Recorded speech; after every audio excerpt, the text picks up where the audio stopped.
Il y a une vérité que personne ne t'a dite. Ce n'est pas ton intelligence qui détermine ton succès. Ce n'est pas ton talent. Ce n'est même pas ton passé. C'est ton système de pensée. Imagine un instant, 2 personnes partent de zéro, même environnement, même ressources.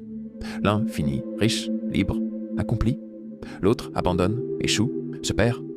Pourquoi? Napoleon Hill a passé plus de 20 ans à répondre à cette question. Il a étudié les plus grands esprits du monde. Andrew Carnegie, Henry Ford, Thomas Edison. Et il a découvert un schéma invisible, un code mental que tous partageaient, une philosophie, une manière de penser et de vivre qui transforme une vie ordinaire en une vie de légende. Et dans cette vidéo, tu vas le comprendre. Pas à travers des discours creux, mais à travers les vrais principes qui bâtissent le succès. Si tu es prêt à sortir de la moyenne, à reprogrammer ton esprit pour la réussite, alors écoute bien, parce que ce que tu vas apprendre ici peut radicalement changer ton avenir. Et ça commence maintenant. Le désir brûlant. Tout commence ici. Le succès ne commence jamais avec un plan. Il commence avec une obsession. Un désir brûlant qui consume tes excuses et alimente ta vision. Napoleon Hill l'a dit. Le point de départ de toute réussite, c'est le désir. Pas un souhait, pas un « j'aimerais bien », un feu intérieur qui ne s'éteint pas. Si ton rêve ne te hante pas jour et nuit, alors tu n'es pas encore sur la voie du succès. Demande-toi, est-ce que je veux gagner? Ou est-ce que je suis prêt à tout pour réussir? Et là, beaucoup tombent dans le piège. Ils confondent désir et caprice. Ils veulent réussir. Tant que ce n'est pas inconfortable, tant que ça ne coûte pas l'humiliation, l'incompréhension ou l'échec temporaire. Mais le succès ne vient jamais frapper à la porte de ceux qui sont tièdes. Il répond seulement à ceux qui brûlent. Ceux qui sont prêts à tout remettre en question, à sacrifier le plaisir immédiat pour l'appel intérieur. Hill l'explique clairement. Ce désir intense devient une force créatrice. C'est lui qui transforme un simple rêve en plan d'action, qui transforme l'impossible en vision claire. Ce n'est pas magique, c'est mental. Tu veux savoir si ton désir est assez fort? Pose-toi ces questions. Es-tu prêt à te lever chaque matin avec ce but gravé dans ta tête? Est-ce que tu es prêt à continuer même quand les autres se moquent? Est-ce que tu ressens ce truc-là? Ce besoin viscéral d'y arriver, peu importe combien de fois tu tombes? Parce que voilà la vérité crue.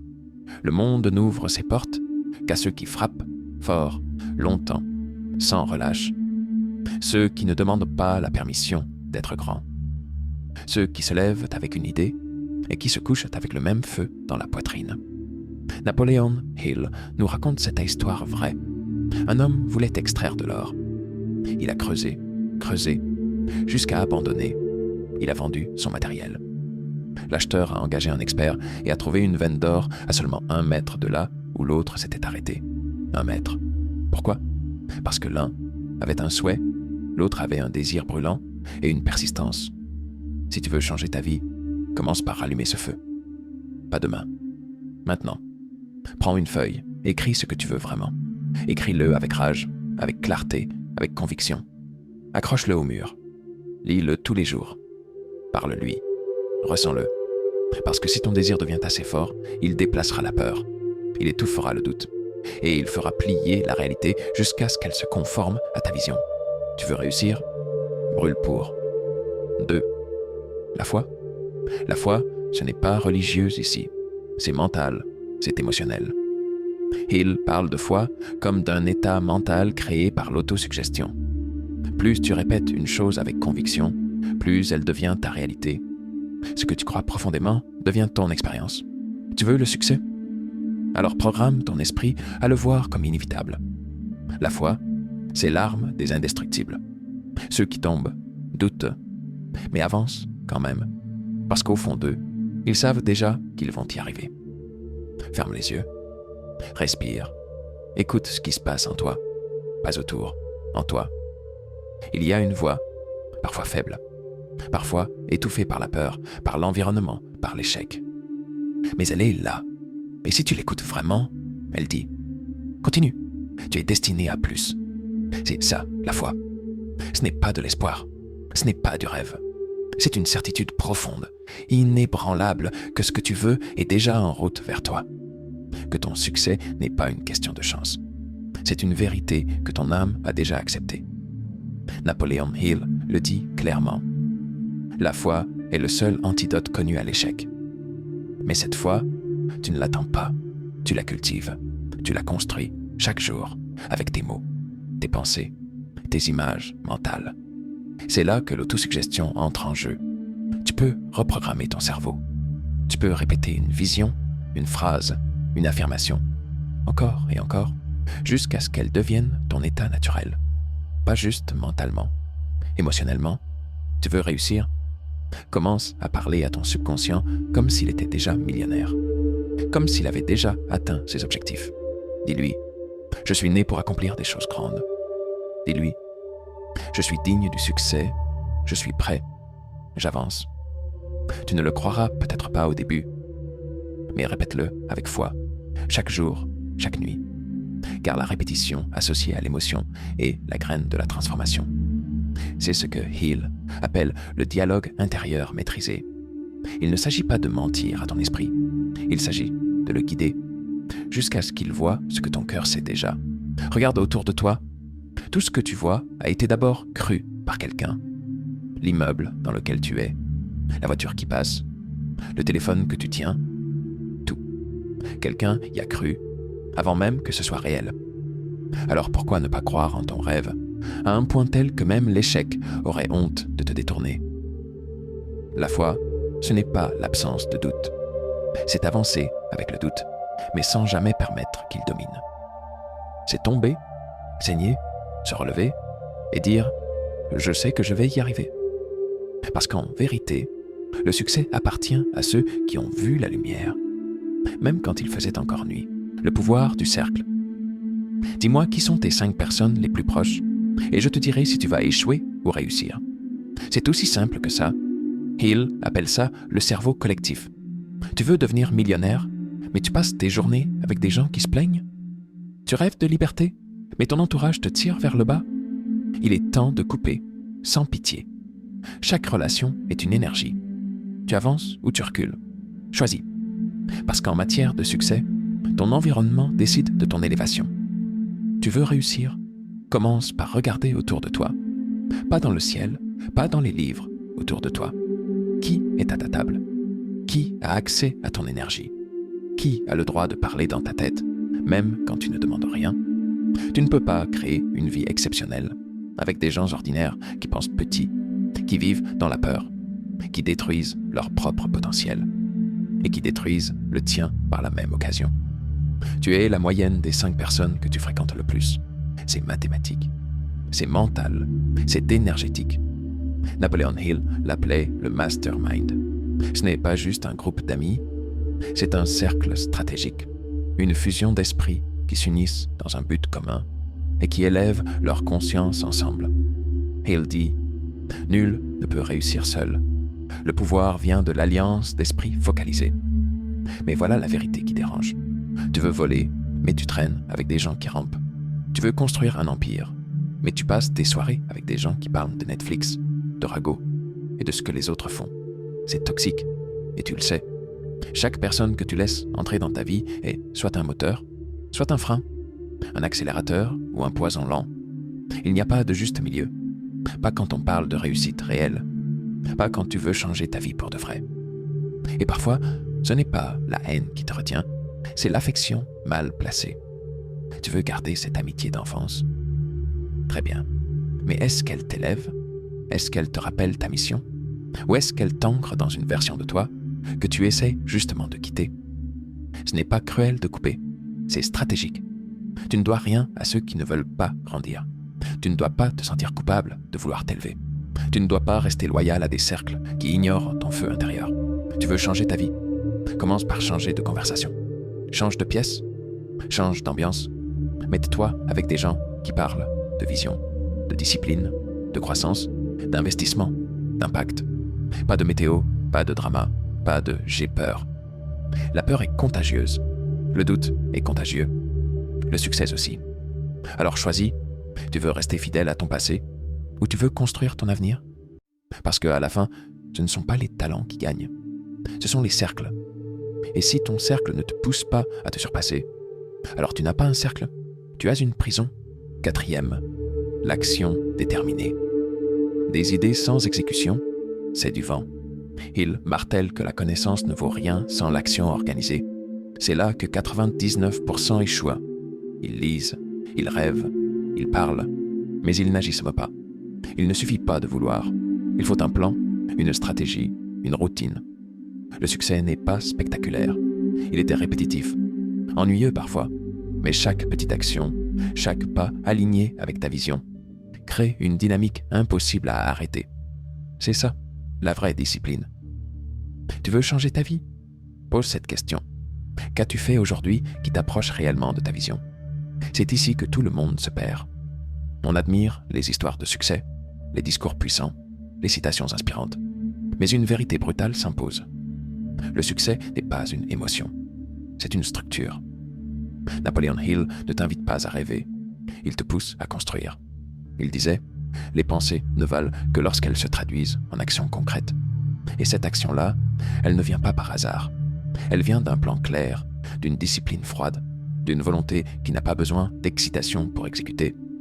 Ceux qui réussissent ne se lèvent pas chaque matin motivés. Ils se lèvent organisés. Ils savent quoi faire. Et ils le font, même quand c'est répétitif, même quand c'est inconfortable, même quand personne ne les applaudit. C'est ici que l'on reconnaît les vrais bâtisseurs. Pas dans les grandes décisions, mais dans les petites routines inébranlables. Parce que la réussite, ce n'est pas un sprint, c'est une architecture. Chaque journée compte. Chaque action laisse une trace. Chaque minute gaspillée est une brique manquante à ton empire. Hill disait que la discipline, c'est la capacité à forcer son esprit à obéir à ses décisions, même quand l'envie disparaît. C'est un combat intérieur. Une guerre entre ce que tu ressens et ce que tu t'es promis. Ce que tu dois comprendre ici, c'est que l'inaction a un coût. Un coût invisible, mais dévastateur. Chaque jour où tu ne fais rien, tu n'es pas juste immobile, tu recules. Tu donnes de la force à tes doutes. Tu entres dans la routine des gens moyens. Le secret, c'est l'action alignée. Pas n'importe quelle action, l'action stratégique. Celle qui suit un plan, celle qui sert une vision. Celle que tu répètes sans relâche, même quand c'est dur, même quand c'est silencieux, même quand ça ne paye pas tout de suite. Et surtout, l'action mesurable. Tu veux avancer? Commence à te juger sur ce que tu fais, pas sur ce que tu sais. Fais un plan. Décompose ta vision en tâches concrètes. Supprime la complexité. Choisis 3 actions clés par jour. Et répète-les encore et encore et encore. Parce qu'un pas par jour, c'est 365 pas par an. Et dans un monde où 99% abandonnent à la première difficulté, ta régularité devient une arme rare. Et celui qui agit avec discipline finit toujours par dominer celui qui rêve sans plan. 5. La persévérance. Quand tout semble s'effondrer, c'est souvent là que le succès commence. Il raconte que le moment où la majorité abandonne est souvent celui juste avant la percée. Tu te sens bloqué? C'est normal. C'est le test. Le succès veut voir si tu es sérieux, si tu es capable de tenir quand plus rien ne va. Le monde appartient à ceux qui tombent 10 fois et se relèvent 11. Si tu refuses d'abandonner, la vie sera obligée de te récompenser. Il y a ce moment où tu es seul, fatigué, incompris. Ce moment où rien ne bouge, où tout semble te dire d'arrêter, où tes efforts sont ignorés, où ta patience s'effrite et où le silence du monde devient assourdissant. C'est là que la majorité abandonne. Et c'est exactement là que le destin te regarde et veut voir si tu vas tenir. Napoleon Hill ne parle pas d'un succès facile. Il parle d'un succès mérité, un succès arraché au chaos, à l'échec, à l'injustice. Un succès construit dans les jours sombres, quand il n'y a plus de motivation, juste une décision. Continuer. Tu vois, la persévérance, ce n'est pas glamour, ce n'est pas viral, c'est silencieux, fatigant, invisible. Mais c'est aussi le seuil sacré entre ceux qui rêvent et ceux qui deviennent. Hill l'a compris. Le plus souvent, l'échec est un imposteur déguisé. Il veut s'assurer que tu veux vraiment ce que tu dis vouloir.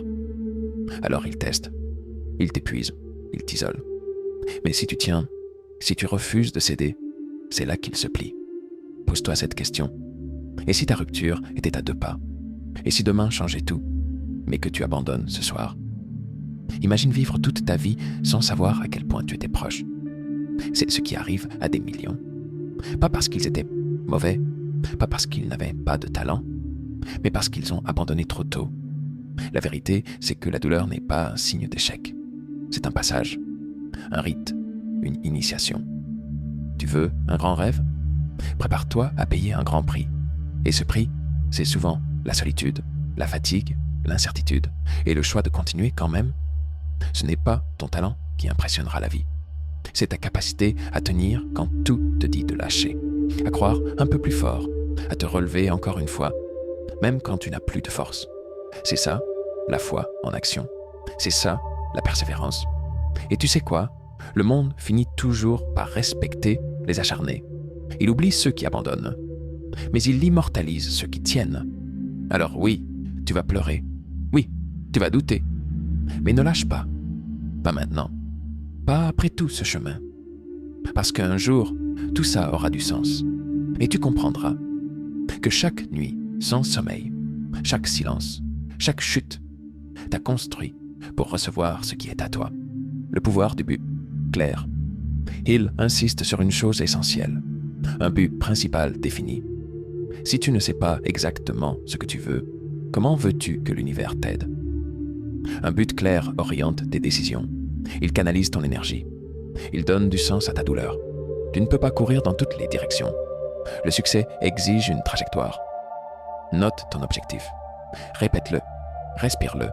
Parce que plus c'est flou, plus c'est lent. Et plus c'est clair, plus c'est rapide. Le chaos vient souvent de l'absence de direction. On croit être fatigué, dépassé, perdu. Mais souvent, on est juste flou. Flou sur ce qu'on veut. Flou sur pourquoi on le veut. Flou sur la destination. Et dans ce flou, même les meilleures intentions s'éteignent.